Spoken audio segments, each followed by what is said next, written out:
Yo l'équipe, super content de vous retrouver pour cette deuxième vidéo, ou peut-être troisième, on verra dans quel ordre je vais les sortir, mais en tout cas deuxième vidéo que je tourne. Mon premier draft sur cette année 2024-2025 d'FPL. Donc le but de cette vidéo, ça va être de vous montrer un peu les premiers choix que j'ai fait pour chaque poste, vous les expliquer pourquoi est-ce que j'ai décidé de mettre ce joueur, pourquoi est-ce que j'ai décidé plutôt de n'en pas mettre certains.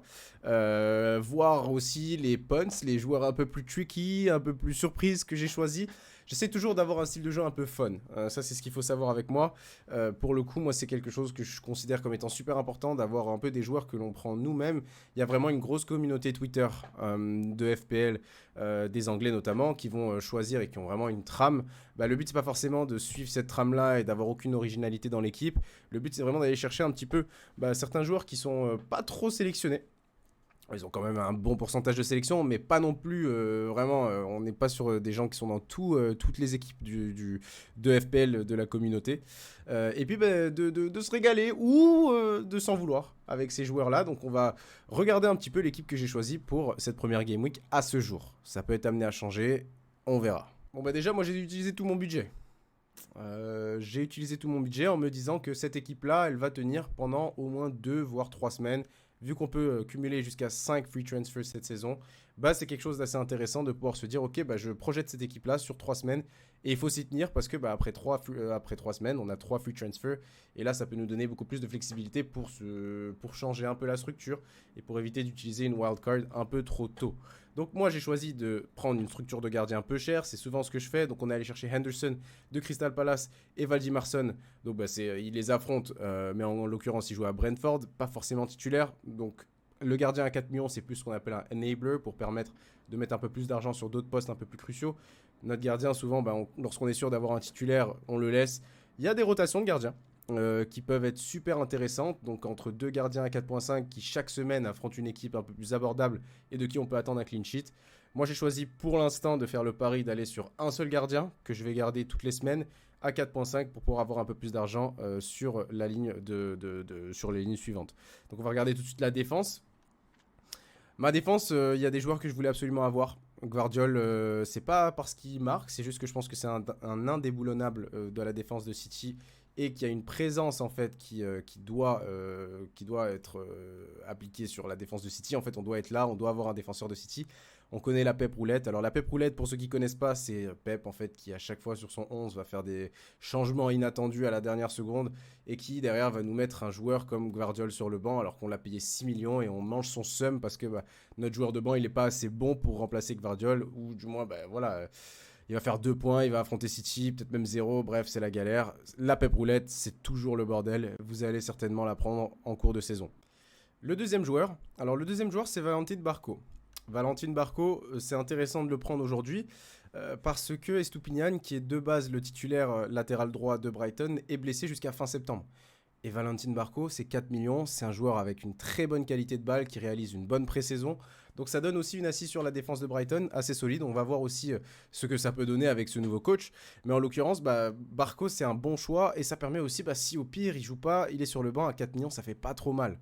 Donc c'est vraiment un joueur que je recommande pour le coup dans la rotation. Il y a d'autres défenseurs à 4 millions qui peuvent être intéressants.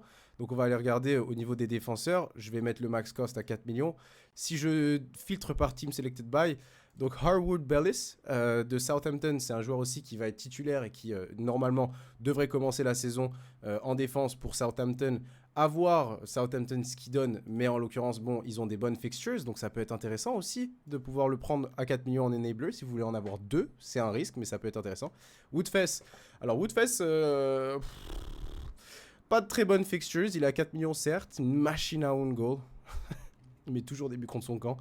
Donc à voir, moi personnellement c'est pas mon choix, mais c'est un peu les trois joueurs sur lesquels je réfléchirais au moins si j'avais à placer des joueurs à 4 millions dans mon équipe. On continue avec Dan Burn, alors Dan Burn aussi, c'est de l'opportunisme, c'est la possibilité d'avoir une assise sur la défense de Newcastle à 4.5 millions. Dan Burn pour moi c'est un titulaire indiscutable, on a des bonnes fixtures pour commencer la saison. Et puis ça permet vraiment du coup de sauver de l'argent et de les mettre autre part. À côté, Mikolenko aussi 4,5 millions. 4,5 millions de bonnes fixtures pour commencer la saison. C'est surtout après Aston Villa que ça devient intéressant. Mais bon, c'est Spurs et Aston Villa, les fixtures qui sont rouges. C'est pas non plus Manchester City et Arsenal. Mais après, on a une série de fixtures qui est exceptionnelle. Et ça peut être pas mal, sachant que Mykolenko est toujours titulaire latéral chez Everton. Et Everton est une défense assez solide. Ils ont vraiment bien fini la saison dernière. Donc si ça se prolonge sur le début de saison, ça peut être vraiment un bon value pick à 4,5 millions. Konsa, Aston Villa. En fait, très simple, hein, vous avez remarqué qu'au-delà des joueurs, ce que je vise plutôt, ça va être les équipes pour les défenseurs. On va aller chercher Manchester City, Brighton, Newcastle, Everton et Aston Villa, qui sont des bonnes structures. Crystal Palace aussi. Bon, Brentford aussi est capable de faire des clean sheets, mais il n'est pas forcément titulaire, donc on va exclure Valdimarsson. Mais les 5 autres joueurs, ça va être des joueurs qui vont... Les 6 autres joueurs, ça va être des joueurs qui vont vraiment pouvoir avoir des clean sheets. Donc aller chercher les 6 points. Un défenseur qui fait 6 points sur une game week, c'est pas mal. Donc honnêtement, on prend. Et puis après, le reste, c'est du bonus. On passe. Hop, hop, le spoil. On revient là. C'est pas grave. Allez, si vous reculez, vous avez les attaquants que j'ai choisis pour l'instant. Mais c'est pas définitif. Donc ça peut changer entre temps. Peut-être que j'ai le monté et tout. J'adore. Putain, je vous ai mis mal à l'aise. Hein. Bref, du coup, sur les milieux de terrain, alors j'ai pris les milieux de terrain avec une structure, j'ai mis Salah, parce que Salah, c'est un indéboulonnable pour moi, c'est quelqu'un qui a les pénaltys, qui a les coups francs, qui va vraiment aller chercher, et sur qui, en fait, Liverpool va baser son attaque chaque année. Il est en forme, on a vu ses publications sur Instagram, les abdos sont toujours aussi saillants. Respect, monsieur Salah. Mais en l'occurrence, pour moi, c'était vraiment un joueur que je voulais avoir dans mon équipe. Il y a pour l'instant 35,6% des joueurs qui ont Salah. Il a un début de saison incroyable en termes de fixtures. Donc pour moi, c'est un indéboulonnable de mon équipe. Je veux avoir Salah dans ma structure. Donc on part de Salah et puis après on construit. La tranche de 6,5-7 millions, si vous jouez l'année dernière, vous avez vu que c'était une tranche super importante. C'est là où il y avait des choix à faire. C'est là où il y a eu les joueurs qui se sont démarqués, d'autres qui étaient plutôt des busts. Donc moi, je reste un peu dans cette tranche-là. Les joueurs qui sont assez chers pour les milieux, donc on va regarder vraiment milieu de terrain. On voit que si on le sort par prix, Palmer à 10,5, Saka à 10, Son à 10, De Bruyne à 9,5, Foden à 9,5. Honnêtement, ça vaut cher pour ce que c'est. Ça peut être intéressant d'aller chercher Palmer. Palmer, c'est le joueur le plus sélectionné aujourd'hui dans les équipes de FPL. Il est sur les pénaltys. Chelsea, s'il marque ou s'il se passe quelque chose en attaque pour Chelsea, c'est Cole Palmer est souvent impliqué. Donc ça peut être un choix que d'aller chercher Palmer. Pourquoi pas? Il commence avec City. Mais après, ils ont super enchaînement de matchs. Donc pourquoi pas? Saka à 10 pour moi c'est trop cher. L'attaque d'Arsenal peut pencher à droite comme à gauche avec Martinelli. Il y a Odegaard aussi qui peut intervenir et prendre quelques pénaltys. Il n'est même pas certain d'avoir les pénaltys. Gabriel Jesus qui a été encensé par Michael Arteta sur ce début de saison. Donc on ne sait pas ce qu'il va donner sur ce début de saison. Mais ça a l'air d'être pas mal. Bref, Saka en fait, l'attaque d'Arsenal est beaucoup plus équilibrée. Et les points peuvent être dilués entre les attaquants. Donc mettre 10 millions sur Saka aujourd'hui ça me paraît un peu cher. L'année dernière il était à 8 millions, 8,5. Donc c'était beaucoup plus rentable. Mais 10 millions c'est un peu un reach pour l'instant pour moi. Son, alors Son c'est intéressant. Ils n'ont pas le meilleur début de saison en termes de fixtures. Mais bon, on sait que la plupart de l'attaque de Tottenham passe par Son. C'est lui qui a les pénaltys. Et ça peut être un choix intéressant à 10 millions. À voir comment il lance son début de saison. Vous avez totalement vu mes attaquants. Je suis en roue libre. C'est pas grave. J'ai voulu faire un peu suspense. Allez, c'est pas grave. Bruno Fernandes, ça peut être aussi un choix intéressant parce que 8,5 millions pour un tireur de coup franc, de corner et de penalty, c'est un sacré prix. Manchester a un début de saison pas mal. À voir ce qu'ils font en pré-saison. C'est en demi-teinte, mais ça peut être pas mal. On va revenir à l'équipe. Bref, je vais pas non plus faire tous les milieux. On va revenir à l'équipe parce que moi j'ai fait quelques choix osés sur ces milieux de terrain. Alors Eze, c'est pour moi un steal. À 7 millions, c'est un bargain. C'est vraiment pas cher pour un joueur de la 30 d'Eze qui est vraiment sur tous les coups. La seule menace pour Eze, c'est le marché des transferts. Est-ce qu'il va partir? S'il part, où est-ce qu'il va? Est-ce qu'il reste en Première Ligue? Et quel sera le rôle qu'il a s'il va dans une autre écurie de Première Ligue? C'est à voir. Rashford. Alors Rashford est blessé. Donc c'est le pari que je fais un peu sur ce début de saison. Je pense que Rashford, qui est un de mes chouchous, on va pas se mentir, va pouvoir retrouver sa forme d'il y a 2 ans. C'est le pari que je fais à 7 millions parce que pour moi 7 millions c'est rien du tout pour Rashford et surtout parce qu'il y a la possibilité de se tourner vers d'autres milieux si Rashford ne fonctionne pas trop. Donc Rashford, un joueur à surveiller, à voir si la blessure est trop longue, mais ça n'en a pas l'air. En tout cas, Ten Hag n'avait pas l'air pour l'instant de dire que la blessure était trop longue. Donc pour l'instant, il est dans mon équipe. Nkunku, la pépite, pour moi, comme je disais aussi, l'attaque de Chelsea passe par Palmer. Pourquoi elle est passée par Palmer toute la saison dernière? Parce que Nkunku aussi est blessé, était blessé. Là aujourd'hui, il a fait la pré-saison avec Chelsea, il est intégré dans le groupe. Et pour moi, ça peut être vraiment un joueur qui s'émancipe et qui se dévoile à la Première Ligue cette saison. 6,5 millions aussi. Faut pas se mentir, une étiquette à 6,5 millions, c'est cadeau. Donc ça peut être super intéressant d'aller chercher un joueur comme Christopher Nkunku. Surtout quand on voit aussi cette séquence de matchs à venir. Alors à voir aussi, parce que sur mes milieux, j'ai peut-être fait une bêtise. Ça va très certainement changer. Pourquoi pas aller enlever un milieu à 6,5 dans cette tranche-là de prix pour aller chercher un milieu plus bas en prix, donc un milieu peut-être à 4,5 millions, qui joue, qui fait ses 2 points de minutes jouées, mais qui va pas forcément apporter d'apport offensif, pour pouvoir aller répartir aussi cet argent-là sur les autres joueurs. Les autres joueurs de l'équipe, parce qu'on va voir que j'ai fait un choix assez osé sur les attaquants. Et le dernier, Konsa. Alors Konsa. Le dernier, c'est Kudus. Kudus. Pour moi, c'est un monstre. C'est lui qui va driver l'attaque d'Aston Villa avec Bowen. Mais pour moi, Kudus, c'est la saison de la confirmation. Il va vraiment pouvoir faire de grosses différences. Il a un début de saison qui est pas ouf sur les fixtures. Donc, à voir ce que ça donne. C'est un joueur qui pourrait être amené à changer, notamment si je veux mettre un milieu à 4,5 millions. Ou Rashford ou Kudus dans les choix. Parce que Eze, Nkunku et Salah, pour moi, c'est des locks. Mais Rashford ou Kudus, j'aurais tendance un peu plus à enlever Kudus. Sur l'attaque, moi je suis team Haaland. Hein.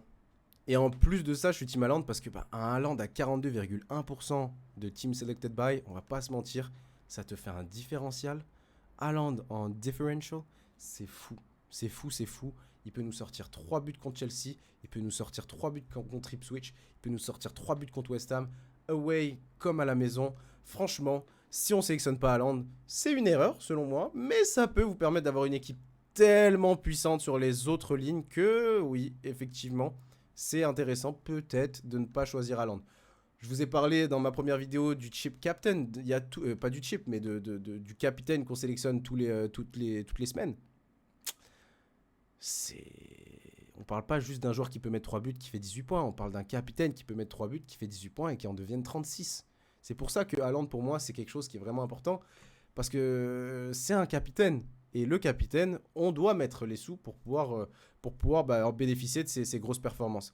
Chris Wood qui a un bon début de saison, Bournemouth, Southampton, Wolverhampton, qui peut être un joueur de rotation, qui ne sera pas forcément titulaire sur toutes les semaines. Mais pour moi, ça peut être un vrai coup, parce qu'avec Nottingham, il est arrivé, et il a fait une bonne fin de saison l'année dernière. Je pense qu'il peut continuer sur sa lancée. Avoir en attaquant à 6 millions, il y a un deuxième attaquant qui est pas mal, qu'on va voir là, qui joue pour Fulham. Alors on va sélectionner plutôt directement Fulham. Et on peut voir que dans les attaquants, il y a Muniz. Alors Muniz avait fait une superbe fin de saison l'année dernière aussi. Ils ont des fixtures qui sont pas mal, Fulham. Donc c'est quelque chose sur lequel j'ai une réserve pour Chris Wood. Un penchant aujourd'hui pour un attaquant à 6 millions sur Chris Wood. Mais pas forcément convaincu à 100%. Ça pourrait basculer aussi sur Muniz. Et le dernier, c'est mon gros pari. Je pense qu'il va partir à Tottenham. Je pense qu'à Tottenham, Solanke, ça peut faire mal de fou avec Son. Donc si on a un attaquant à 7,5 millions sur Solanke, ça peut être un putain de coup. Je le tente parce que j'ai envie de le tenter. Les fixtures, c'est Bournemouth. À voir plutôt ce que Tottenham a comme fixtures. Mais ça peut être un vrai coup. Donc Solanke à Tottenham, s'il s'intègre assez rapidement, je pourrais l'avoir dans mon équipe. Je suis pas certain. Comme je vous dis, si je décide de baisser le montant, la somme que je mets sur le milieu de terrain, c'est peut-être aussi pour la répartir sur les attaquants. Pourquoi? Parce qu'il y a un attaquant particulier. Hop, on va revenir sur les attaquants et on va mettre en Team Selected By. Il y a un attaquant qui fait très peur. Alexander Isak à 8,5 millions, pour moi, c'est clairement sous-payé. Il est vraiment sous-évalué. Donc 8,5 millions pour Alexander Isak, qui a les pénaltys, qui commence à Southampton, Bournemouth. Le seul risque, c'est les blessures avec lui. On sait qu'il se blesse souvent, mais par contre, s'il joue et qu'en plus il a les pénaltys, il peut faire super mal. Et en plus, si 55% des gens dans le jeu l'ont, ça peut vraiment plomber ton ranking. Donc Solanke, pourquoi pas? Là, j'y pense, vous voyez, je réfléchis un peu à haute voix, mais un pari comme ça, de prendre Rashford, Kudus et Isak, c'est quitte ou triple, tu vois. Donc faire attention, mais pour l'instant, c'est là-dessus que j'ai construit mon premier draft. à voir ce que ça donne lorsqu'on aura plus d'informations la semaine d'avant. Donc la semaine suivante, ça va être la première semaine, la première Game Week, hein, weekday comme on dit. Mais ça va être la possibilité de voir quels sont sur les conférences de presse, quels sont les joueurs en puissance, les joueurs qui ont réalisé une bonne pré-saison, et de faire ces choix-là avec plus d'informations. Je vais aussi faire une vidéo d'update de ma première draft une fois que on sera dans cette semaine-là charnière pour pouvoir lancer sa saison. Donc faites vos choix. Essayez d'être le plus adapté, le plus équilibré possible. Et vraiment, il faut juste vous dire que vous avez la bonne structure. Moi, mes conseils que j'ai à vous donner sur votre sélection d'équipe, c'est d'essayer d'avoir au moins des joueurs plan B que vous pouvez remplacer s'il y a des couacs, s'il y a des soucis sur vos choix. Donc, essayez de vous placer sur les tranches qui vous intéressent, des joueurs plan B. Et à partir de là, vous allez pouvoir vous retourner vers ces joueurs-là de secours si votre plan A ne fonctionne pas. Bon courage, bonne draft, régalez-vous, bonne saison FPL aussi. Bon, je dis bonne saison FPL, il y en aura d'autres, hein, des drafts avant ce début de Game Week. Mais bon, c'est parti, quoi. Et c'est trop cool parce que c'est dans 8 jours. Et dans 8 jours, on a le premier match de Première Ligue. Donc trop hâte. Petit RPZ sur cette vidéo pour l'AS Saint-Lambert. Alors là, ça, c'est une équipe du Québec. J'ai habité pendant 16 ans à Montréal au Québec, donc je représente un peu mes équipes, les équipes de foot pour lesquelles j'ai pu jouer dans mes différentes, dans ma vie. Et puis je vous dis à bientôt pour une nouvelle vidéo. Allez, ciao.